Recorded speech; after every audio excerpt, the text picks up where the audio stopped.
مولانا مناظر احسن گیلانی رحمت اللہ علیہ نے لکھا ہے کہ خواجہ قطب الدین کا جنازہ پڑھنے کے لیے جو مجمع آیا ہوا تھا اس میں کم سے کم 15,000 محدث تھے، 50,000 قاری تھے، 80,000 ناظر قرآن پڑھنے والے تھے۔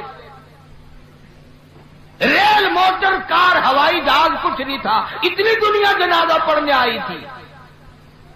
جب وصیت نامہ کھولا گیا، توجہ کرنا، بس یہ بات لکھ کر اگر آج آپ لے گئے تو انشاءاللہ میرا وعد کامیاب ہو جائے گا، جلسہ کامیاب ہو جائے گا۔ وصیت نامہ کھولا، اس میں لکھا ہوا تھا میری نماز جنازہ وہ آدمی پڑھائے، میری نماز جنازہ وہ آدمی پڑھائے جس میں 3 شرطیں پائی جائیں۔ میری نماز جنازہ وہ آدمی پڑھائے جس میں 3 شرطیں پائی جائیں۔ پہلی شرط یہ ہے ساری زندگی میں، ساری جوانی میں آج تک ایک دل بھی اس کی جماعت کی نماز تو کیا تکبیر اولا بھی فوت نہ ہوئی ہو۔ ایسا آدمی میرا جنازہ پڑھائے جس نے جب سے ہوش و حواس سنبھالا ساری زندگی میں اس کی نماز نہیں، جماعت نہ گئی۔ پہلی شرط تو یہ، اور دوسری شرط یہ ہے میری نماز جنازہ وہ آدمی پڑھائے جس کی ساری زندگی میں کبھی تہجد کی نماز قضا نہ ہوئی ہو۔ تیسری شرط یہ ہے میری نماز جنازہ وہ آدمی پڑھائے جس کی ساری عمر میں، ساری زندگی میں، بیماری میں، سفر میں، تندرستی میں، کاروبار میں، کسی حال میں بھی اس کی نگاہ غیر عورت پہ کبھی نہ پڑی ہو، غیر محرم عورت پہ اس کی کبھی نہ نظر پڑی۔ اب یہ تینوں شرطیں بڑی سخت، وصیت نامہ پڑھ کر سنا دیا گیا، کوئی آگے آنے کو تیار نہ ہوا، نہ محدثین میں سے، نہ مفتیوں میں سے، نہ قاریوں میں سے، نہ عالموں میں سے، نہ حافظوں میں سے، کوئی آگے آنے کو تیار نہیں۔ کیوں؟ سب کو یاد تھا بھی جماعت بھی کبھی نہ کبھی نکل جاتی ہے، تہجد بھی رہ جاتی ہے، اور دوستو سچائی کا زمانہ تھا اس لیے کوئی آگے نہ آیا۔ اگر آج کوئی یہ وصیت نامہ لکھ کر رکھے گا انشاءاللہ بغیر جنازے کے تشریف لے جانا پڑے گا۔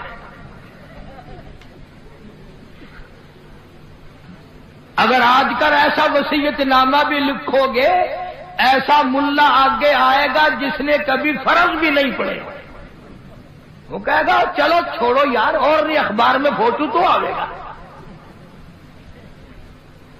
تینوں شرطیں بڑی سخت، خواجہ قطب الدین بختیار کاکی رحمت اللہ علیہ کی لکھی ہوئی شرطیں۔ صبح سے لے کر شام ہو گئی، عصر کا وقت آ گیا، جنازہ رکھا ہوا ہے، خلقت خدا کی آئی ہوئی ہے، نہ کسی میں یہ شرطیں پائی جائیں، نہ کوئی جنازہ پڑھائے۔ عصر کی نماز کا وقت جب قریب آیا، ایک آدمی صف میں سے نکل کر آگے آیا، جنازے کے قریب آیا اور منہ سے کپڑا اٹھا کے کہنے لگا او خواجہ تجھے کیا ملا، تجھے کیا فائدہ پہنچا، تجھے کیا چیز حاصل ہوئی، جاتے جاتے میرا پردہ کیوں کھول گیا؟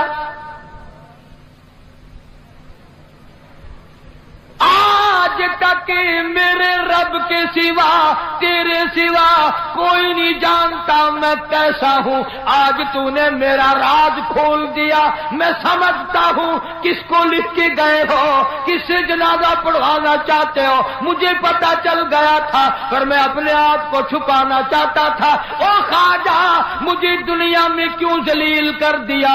اب 2 باتیں ہیں، اگر میں اپنا راز بچاؤں تیرا جنازہ پڑھانے والا کوئی نہیں، اور اگر تیرا جنازہ پڑھاؤں میرا راز نہیں بچتا۔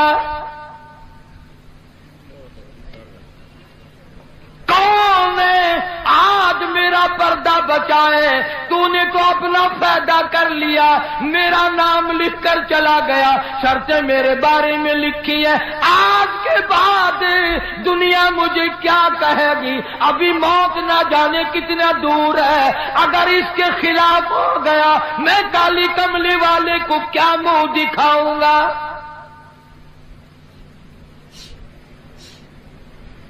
صفے بنوائی، جنازہ پڑھا دیا۔